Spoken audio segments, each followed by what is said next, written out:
Oi gente, aqui é a Gabriela Lins, a professora de vocês de Ciências, e hoje nós vamos dar início a mais um assunto do 7º ano sobre surgimento de vida na Terra. Você já parou para pensar como surgiu a vida na Terra? Como surgiu o universo? Pois bem, os cientistas sim, e por isso desenvolveram muitos estudos e cálculos que são feitos até hoje para comprovar as teorias que eles criaram. E hoje nós vamos estudar essas teorias. A teoria mais antiga é a do criacionismo, que não é baseada num estudo científico, mas sim em crenças. Ela explica o surgimento de tudo através de histórias que são passadas de geração em geração. E isso vai depender de cada cultura. Mas de uma forma geral, essa teoria acredita que tudo que temos na Terra foi previamente criado, ou seja, tudo foi criado do jeito que está hoje, por um ser divino. Agora vamos entrar nas teorias científicas. A teoria mais famosa de todas é a teoria do Big Bang. Essa teoria é baseada em cosmologia, que é o estudo dos cosmos, os estudos dos planetas, do universo e tudo mais. Primeiro a gente precisa saber que teoria é resultado de muito estudo, e até hoje existem profissionais e cientistas estudando para comprovar as teorias que já foram feitas. A teoria do Big Bang, ela é a teoria da expansão das galáxias. Um certo dia, um cientista, ele estava olhando pela janela através de um telescópio e ele percebeu que as galáxias elas estavam se separando, se expandindo. Então, se elas estão se expandindo até hoje, significa que um dia elas estiveram juntas em um único pontinho, como por exemplo nos fogos de artifício. Então significa dizer que a teoria do Big Bang é a teoria que diz que uma energia se expandiu e formou tudo que temos hoje. Essa energia estava comprimida, ou seja, muito pequena em um único ponto, do tamanho de uma cabeça de agulha. Por algum motivo, ela explodiu e criou as diversas galáxias que temos no universo hoje. E essas galáxias, elas se expandem até hoje. Na nossa Terra primitiva, ou seja, no início da nossa Terra, ela era uma Terra quase que inabitável, porque ela apresentava terremotos, atividades vulcânicas e elevadíssimas temperaturas. Por a Terra ter muito ar quente, tinha muita chuva. Por quê? Porque a água ela não conseguia se manter, ela evaporava, ia para as nuvens e, consequentemente, chovia mais. E aí deu início à formação dos rios e lagos. E com isso, a Terra foi esfriando e começando o processo de evolução. Mas isso é assunto para outra aula. Outra teoria é a teoria da panspermia cósmica. Ela basicamente diz que o primeiro ser vivo a habitar a Terra tinha vindo de outro cosmo, ou seja, de outro planeta. E que esse ser vivo tinha vindo para a Terra, chegado na Terra, através de rochas, como por exemplo, meteoros. E agora nós vamos falar sobre as duas teorias que mais deram trabalho.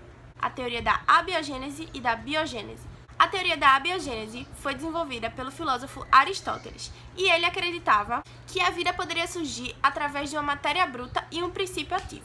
Ou seja, uma matéria bruta, por exemplo, um pedaço de carne, e o princípio ativo, o oxigênio. E aí formariam as lavas. Um exemplo disso é o bicho da goiaba. Eu não gosto de goiaba, mas muita gente diz que, quando está comendo, elas encontram um bichinho lá dentro. Como é que aquele bichinho foi parar ali? Seria isso a comprovação da abiogênese? Pesquisem sobre isso para a gente fazer um debate depois. Essa teoria adquiriu mais força depois que Jean Baptiste fez um experimento. Ele colocou numa sala escura, num cantinho, um pedaço de tecido úmido com alguns grãos. Deixou lá por alguns dias e aí ele viu que surgiam ratos e escorpiões. Por fim, mas não menos importante, temos a teoria da abiogênese. A teoria da abiogênese acredita que um ser só pode existir através de um ser pré-existente, ou seja, através da reprodução entre as espécies. Existem alguns experimentos que alguns cientistas fizeram. Francesco Redi, ele foi o primeiro cientista a tentar comprovar essa teoria. Ele era médico e ele fez uma experiência muito simples. Ele pegou 2 potes, um pote ele tampou com gaze e o outro pote ele deixou aberto.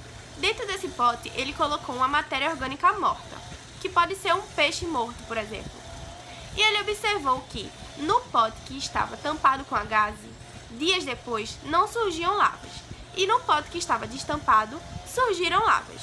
E ele concluiu que as lavas elas só surgiram por causa das moscas, que conseguiram depositar os seus ovos no pote destampado. E aí, concluiu e comprovou que a teoria da biogênese poderia estar certa, de que um ser só começa a existir a partir de outro ser pré-existente. Em 1745, houve uma dualidade entre dois cientistas, John Needham e Lázaro Spallanzani. John Needham tentou quebrar a teoria da biogênese. A primeira coisa que ele fez foi criar uma sopa nutritiva. Ele aquecia essa sopa até não haver mais nenhum tipo de micro-organismo. Depois disso, ele vedava o potinho que ele tinha botado a sopa, com uma rolha, tipo aquelas de vinho. Depois de alguns dias, ele começou a olhar no microscópio e ele percebeu que, naquela sopa nutritiva que ele havia tirado todo tipo de vida, começaram a surgir micro-organismos. E com isso, ele concluiu que os micro-organismos só poderiam ter surgido através da geração espontânea ou abiogênese. Lázaro Spallanzani foi outro carinha que se concentrou para tentar entender a teoria da abiogênese e tentar comprovar a teoria da biogênese. Lázaro, ele fez um experimento parecido com o de Needham, mas ele se preocupou em fechar bem o recipiente que ele estava usando. Ele disse que Needham tinha errado porque ele não fechou bem, ele não vedou bem o potinho que ele estava usando. E com isso, os micro-organismos presentes no ar conseguiram entrar. Spallanzani fechou bem o potinho e aqueceu a sopa nutritiva, mas ele aqueceu por mais tempo do que Needham. Depois disso, passado o mesmo tempo, mais ou menos 21 dias, ele observou no microscópio e viu que não existia nenhuma forma de vida. E concluiu que a geração espontânea não existia. Porém, Needham disse que a culpa de não ter existido algum micro-organismo foi porque Lázaro aqueceu demais a sopa nutritiva, quebrando o oxigênio, que seria aquele princípio ativo que eu disse para vocês, e que era essencial para que pudesse ocorrer a vida espontânea. E aí veio Louis Pasteur. E a disputa entre a teoria da biogênese e da abiogênese só terminou com esse carinha. Ele ficou conhecido como o método pescoço de cisne. E ele conseguiu comprovar que todo ser vivo deriva de um ser pré-existente, e não de uma geração espontânea. Bom, o experimento de Pasteur foi pegar um recipiente, que no caso seria um potinho de vidro. Ele colocou o caldo nutritivo que todos os outros tinham usado, mas ele alongou o gargalo, ele alongou a pontinha. E isso ficou conhecido como o pescoço de cisne. Depois disso, ele deu início à fervura do caldo nutritivo. Depois que ele ferveu bem o caldo nutritivo até que ele estivesse esterilizado, ele concluiu que não existia a presença de micro-organismos. Por quê?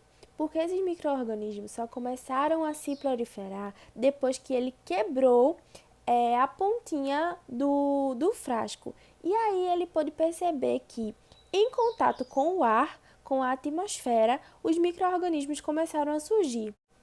Bom, espero que vocês tenham gostado da aula de hoje. Não se esqueçam de que tem o formulário lá do Google Classroom para responder e isso vai contar como chamada. Até a próxima aula!